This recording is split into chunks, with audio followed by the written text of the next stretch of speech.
Амансызбы, кадырман көрүүчү, бүгүн бизде глобалдык форум боюнча эксклюзивдүү маек болгон турат. Биз бүгүнкү эфирде дал ушул Кыргызстандагы билим берүү тармагы жана алдыда өтө турган глобалдык форум боюнча кеп кылган отурабыз. Бүгүнкү студиябыздын коногу Агахан фондунун башкы директору Майкл Колкер. Саламатсызбы, студиябызга кош келипсиз. Чоң рахмат, абдан кубанычтамын.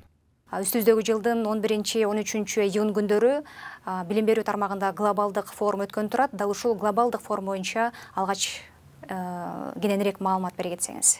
Yes, I'm delighted to speak about the Global Forum for Education. It's called Schools 2030. Дүйнөлүк форум сиз айткандай 11, 12, 13 июнда өтөт. Бул Агахан фондунун Мектептер 2030 программасынын алкагында билим берүү министрлиги менен бирге уюштурулууда. Азыркы тапта долбоор дүйнө боюнча 10 өлкөдө өзүнүн ишмердүүлүгүн алып барат. Жалпы 100 мектепте десек болот. Бул глобалдык форум Кыргызстандын билим берүү тармагына келечекте жакшы пайда алып келет.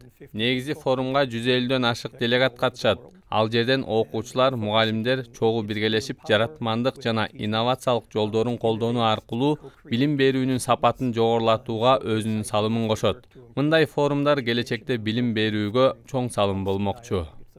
Learning outcomes, learning environment, and then also learning systems. Анан сиздин оюңуз боюнча ушул билим берүү боюнча дүйнөлүк форум Кыргызстанга кандай мүмкүнчүлүктөрдү ачат?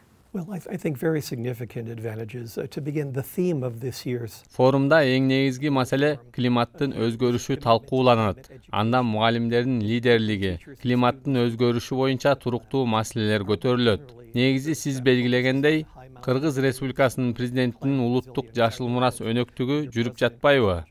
Биздин уюмдун да Кыргызстан боюнча тоолуу аймактарга багытталган демилгелери бар.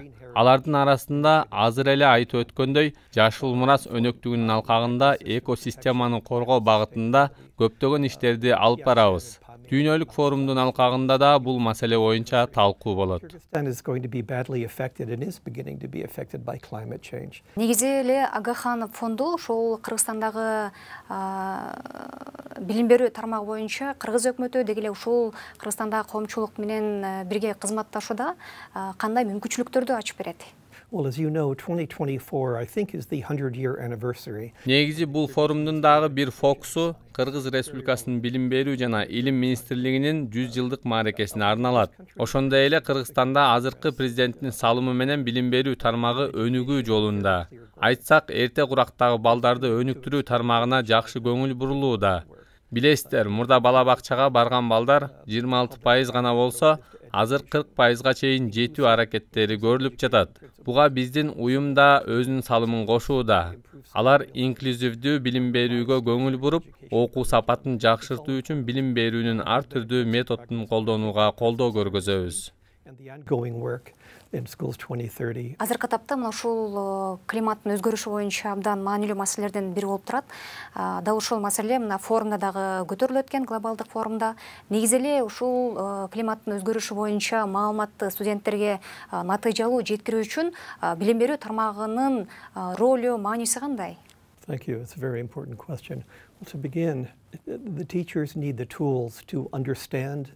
Негизи биздин билим берүү жана илим министрлиги менен болгон өнөктөштүктүн натыйжасы билим берүү жана климаттын туруктуулугуна байланышкан маселелерди чечүүнү камтыйт. Форумда дагы Кыргызстандагы климат маселесин комплекстүү чечүү жолдору талкууланат. Анын ичинде жашыл экономиканы алдыга сүрөөрдө мугалимдердин да ролу каралмакчы.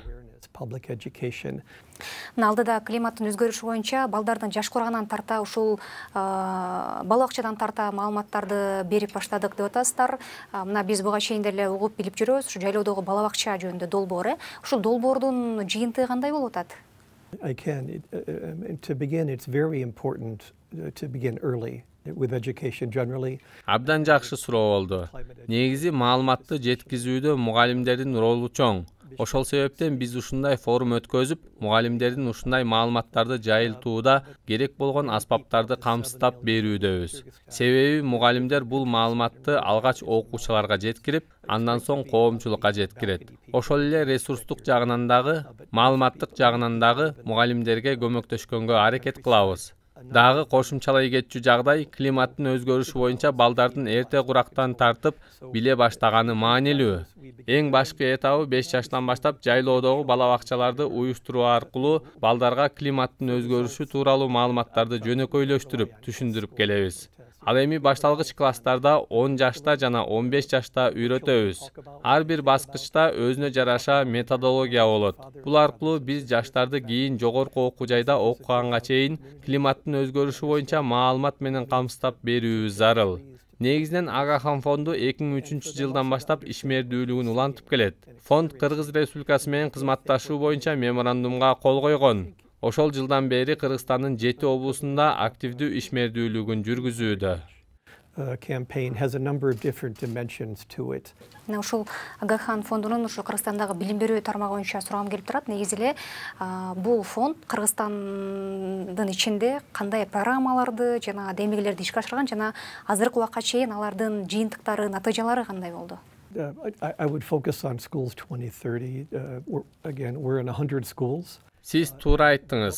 Климат маселеси боюнча балдарды жаш курактан тарта маалымдап баштаган өтө маанилүү. Ошол себептен биз жайлоодогу бала бакчалар долбоорун баштаганбыз. Долбоор боюнча айта кетсек, мисалы Кыргызстанда бала бакчалар мен айтып кеткендей 20%дан 40%га көтөрүү демилгеси жүрүп жатпайбы? Шаарда калктын саны көптүгүнө байланыштуу бала бакчалардын жетишсиздиги пайда болуп калышы мүмкүн. Ушул учурда жайлоодогу бала бакчанын маанилүүлүгү жогору деп эсептейм. Себеп дегенде ар бир жаран бир эле өлкөнүн эмес, дүйнөнүн жараны экенин сезе билиши өтө маанилүү. Негизи эле Кыргыз Республикасында билим берүү тармагын өнүктүрүүгө салым кошкон долбоорлордун бири Агахан фондунун Мектептер 2030 программасы болот. Бул программага ылайык мугалимдердин инновациялык билими аркылуу билим берүүгө салым кошобуз. Анын ичинде жалгыз эле ушул климатка байланыштуу иш алып барбайт, дагы башка тармактар да бар. Биздин негизги фокус бул методология. Бул аркылуу үйрөтүүнүн натыйжалуулугун жогорулатуу болуп саналат. 10 жылдан кийин биз азыр колдонгон инновациялар өз жемишин берет деп ишенем. We are beginning to see improved scores, improved reading outcomes, improved math, science. Негизи эле ушул азыркы заманбап чакырыктарды эске алганда Кыргызстандагы ушул билим берүү тармагындагы эң келечектүү инновациялык кадам деп кайсыны эсептейсиз? I think there's an increased use of IT in the classroom here. Менин оюм боюнча билим берүү тармагында инновациянын эң натыйжалуулугу класста мугалим менен эле чектелип калбастан, окуучунун жетилүүсүндө, өнүгүүсүндө, билим алуусунда ата-энеси жана коомчулуктун активдүү катышуусу маанилүү деп эсептейм. Буга кошумчалап кетчү жагдай балдарды эрте курактан татыктуу тарбия берүүдө мугалимдердин ролу да чоң. Ошондуктан аларга натыйжалуу окутуу программаларын түзгөнгө алдын ала окутууларды колдоп келебиз. Андан тышкары биз инклюзивдүү окутууларды дагы ишке ашырабыз. Соңку суроо болсо, негизи эле ушул Кыргызстандагы билим берүү тармагынын келечегин кандай көрөсүз? Мен Кыргызстанга ушуну менен 5-чи ирет келип отурам.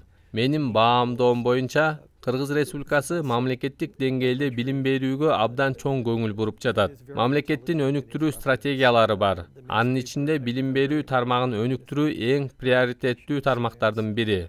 Ошол эле учурда билим берүү жана илим министрлиги да жакшы иш алып барып жатат. Алар киргизип жаткан методикалар өз натыйжасын берет деген ойдомун. Ошондуктан Кыргызстанда билим берүү өнүгөрүнө мен ишенем. Биздин уюмдагы өлкөдө билим берүүнүн өнүгүшүнө абдан кызыктарбыз. Майкл Кокер мырза, бүгүнкү бизге берилген убакыттагы соңуна келип жетти. Атайын келип маек бергениңиз үчүн сизге терең ыраазычылык билдиребиз. Ишиңизге ийгилик каалайбыз. Сиздерге да чоң рахмат. Мен абдан кубанычта болдум. Сиздерге да ийгилик каалайм. Кадырман көрүүчү, биз бүгүнкү эфирде дал ушул жакында боло турган глобалдык форум жана климаттын өзгөрүшү деги эле Кыргызстандагы билим берүү тармагы боюнча кеп кылдык. Аны мен Жазгүл Мадинова алып бардым. Кайрадан кийинки эфирде амандашканча саламатта туруңуз.